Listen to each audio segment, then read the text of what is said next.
Pedro, kumusta ka na? Picturean mo naman ako, malalagay na naman sa YouTube din. Okay ba ang love life mo? Ngayon, live ko, single ako ngayon, kaya hindi pa okay. Oh yeah? Hindi mahirap eh. Single ha? Wala kayong ordinaryong Talaga lang? Puta gagamitin lang sa rainwater. Walang ordinary, puro ganyan, schedule 80.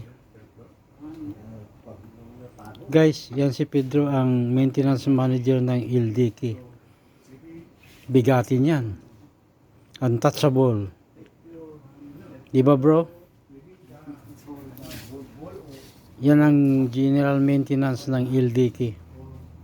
Kumbaga sa ano, JM. Yan. Nag-iisip pa siya guys. Kaya natin siya. Kasi meron, kahit paano meron. Kung makakatanggap ka ng child tax, bro, magpapamerienda ka. Eh bahala na, hindi ko pa nakukuha kasi. Dapat makuha ko muna yung gel. Di ba? Para sure ano. Para sure.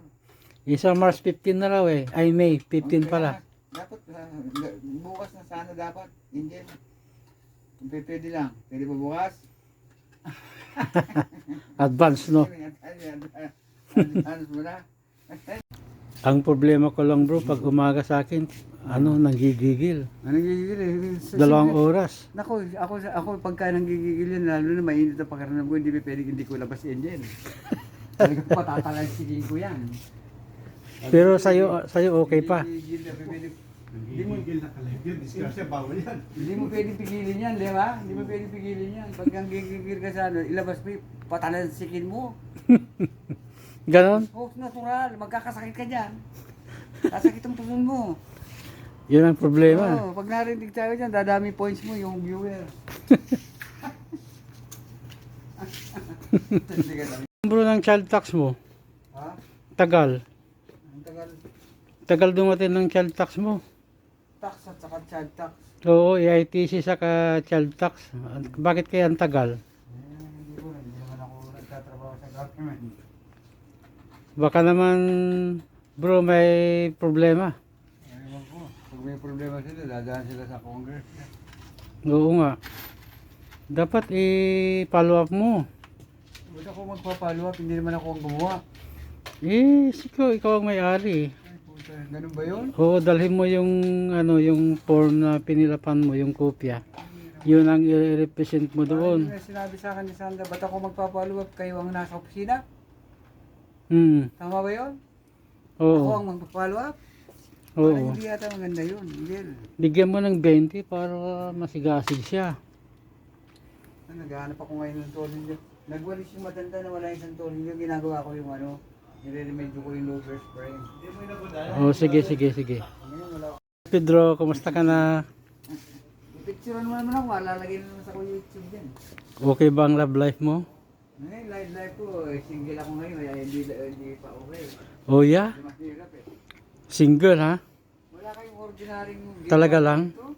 Puta gagamitin lang sa rainwater. Walang ordinary, puro ganyan, schedule 80. Guys, yan si Pedro ang maintenance manager ng LDK. Bigatin yan. Untouchable. Diba bro? Yan ang general maintenance ng LDK. Kumbaga sa ano, JM. Yan. Nag-iisip pa siya guys. Kaya natin siya. Dapat bigay na ninyo. Ganun din, ibibigay din lang ninyo. Dapat ibigay na. Bigay na, pinatatayan Para magkaalaman. pinatatayan niyo pa eh. Magkano makukuha mong child Ay, tax? hindi ko pa sigurado. Ayon sa computation, 5,000 yata eh. Sabihin niya, mahirap sabihin niya sa Angel, baka mamaya maano Masilat. ako. Puta, mayayari ako dyan, Angel. Payat yung $5,000 dyan. Sa child tax, no? Oo, pero makadali tayo ng Immigration Bureau dyan. Swerte yung mga may makukuha. Maganda pala, bro, kung marami kang anak, ano? Ba't may nakakabit dito? Ayun o, hindi man ako nagkabit dito. Nilagay ng customer. May nakasal. Pag marami ka palang anak, mas malaki. Oo. Hindi rin. Depende rin. Depende kung nakakabayad ka eh. Sa kita mo, kaya nakakakuha yung bata, kung wala ka namang kita na hindi ka nag-ano, wala, hindi rin, depende yung makukuha ng bata. Ganon. Makakirop sa magulang yan eh. Mm. Kasi meron, kahit pa paano meron. Kung makakatanggap ka ng child tax, bro, magpapamerienda ka. Eh bahala na, hindi ko pa nakukuha kasi. Dapat makuha ko muna yung gel. Di ba? Para sure ano. Para sure. Isang March 15 na raw eh. Ay, May 15 pala. Dapat, bukas na sana dapat, yung gel. Kung pwede lang. Pwede ba bukas? Advance, no? Advance mo na.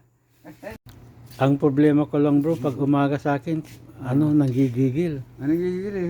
2 oras. Nako, ako pagka nanggigigil yan, lalo na mainit ang pakiramdam ko, hindi pwede hindi ko labas yan dyan. Talagang patatalansigin ko yan. Pero sa'yo okay pa. Hindi mo, Nanggigigil na kalayag yun. Disgrasya, bawal yan. hindi mo pwede pigilin yan, di ba? Hindi mo pwede pigilin yan. Pag nanggigigil ka sa ano, ilabas mo, patalansikin mo. Ganon. Oh, natural, magkakasakit ka dyan.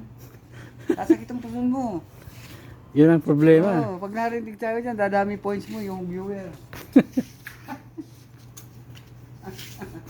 Sige lang.